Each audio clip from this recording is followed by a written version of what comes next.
कर्म फल का आश्रय न लेकर जो कर्तव्य कर्म करता है वही सन्यासी तथा योगी है, और केवल अग्नि का त्याग करने वाला सन्यासी नहीं होता तथा केवल क्रियाओं का त्याग करने वाला योगी नहीं होता।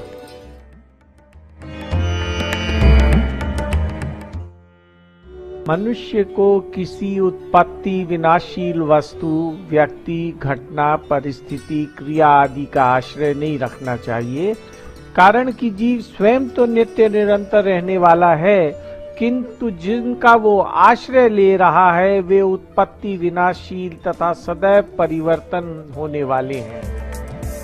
आश्रय ना लेने से तात्पर्य है कि शरीर आदि को अपना ना मानना और अपने लिए नहीं मानना, दूसरों को सेवा में ही लगाना है।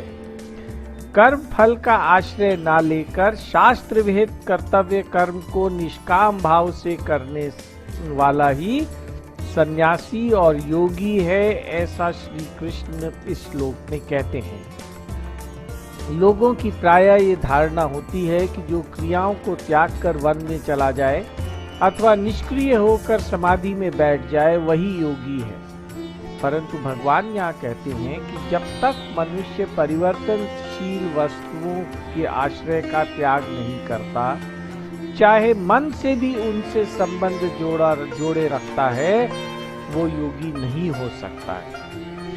हाँ, चित्त की वृत्तियों का निरोध होने से सिद्धियां तो प्राप्त हो सकती हैं, पर कल्याण नहीं हो सकता। कल्याण क्या है?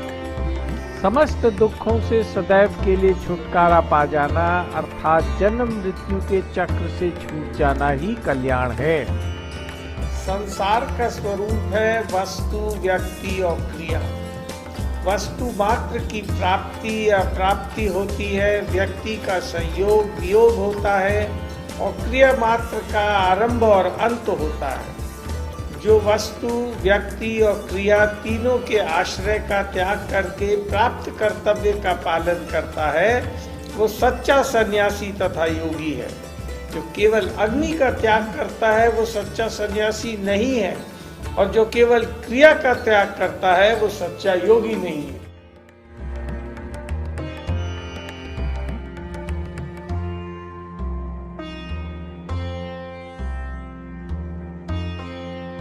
हे अर्जुन, लोग जिसको सन्यासी ऐसा कहते हैं उसी को तुम योग समझो, क्योंकि संकल्पों का त्याग किए बिना मनुष्य कोई सा भी योगी नहीं हो सकता।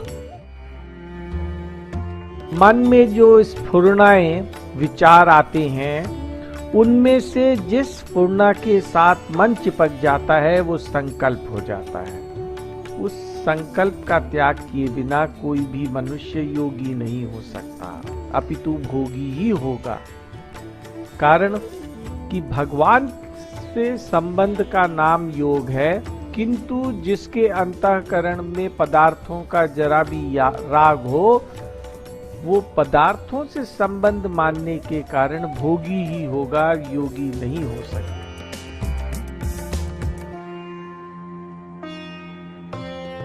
जो योग समता में आरूढ़ होना चाहते हैं, ऐसे मननशील योगी के लिए कर्तव्य कर्म करना कारण कहा गया है, और उसी योगारूढ़ मनुष्य का शम शांति परमात्म प्राप्ति में कारण कहा गया है।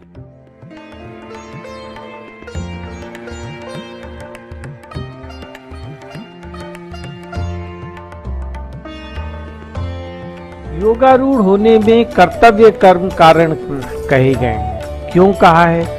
क्योंकि फल की प्राप्ति अप्राप्ति में हम में समता है कि नहीं, ये तो हमें तभी पता चलेगा जब हम कर्म करेंगे। यदि समता रही तो वे कर्म योग में कारण हो जाएंगे, किंतु यदि कर्म करने से मन में राग द्वेष हो गए तो फिर वे कर्मयोग के में कारण नहीं बनेंगे।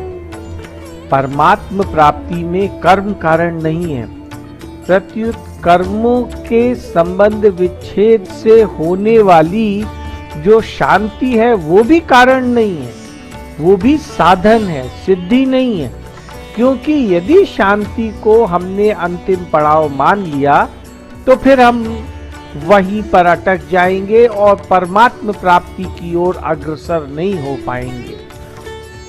पर यदि उसको अंतिम पड़ाव नहीं माना, वहां पे अटके नहीं, तो फिर वो स्वतः नष्ट हो जाएगी और हम भगवान की तरफ बढ़ जाएंगे। ऐसे ही उस शांति से यदि हम उपराम हो जाएं तो वो रुचि अपने आप मिट जाएगी और बहुत जल्दी ही परमात्मा की